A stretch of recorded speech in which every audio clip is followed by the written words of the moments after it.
Welcome to Kenton's videos. Enjoy the video. You start by confirming the device model, SIM registration, and battery voltage. This tells you what tools and firmware to expect. Once done, remove covers carefully and check physical connections, antenna, power wires, and SIM contacts, because loose pins are the most common failure. Make a quick voltage read with a multimeter at the power input.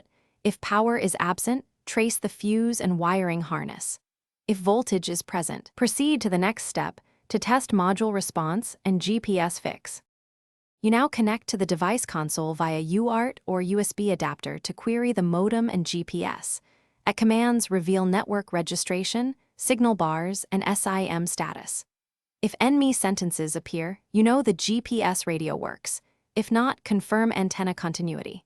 Once the module responds, back up the configuration and compare firmware versions. Outdated firmware can cause drops. If flashing is required, use stable power and the manufacturer tool, and watch for checksum success to avoid bricking the tracker. You finish by reassembling with attention to antennas and grounding. A shaky mount or worn coax kills GPS and cellular reception. Once reassembled, power the unit and verify live tracking, geofences, and alert delivery so you confirm both GPS and comms. If problems persist, swap the SIM into a known good phone to verify network, test the tracker on another vehicle to rule out wiring, and check device logs for recurring errors. One key troubleshooting tip: always test with a different SIM before replacing the module. Thanks for watching. Consider subscribing if we helped you.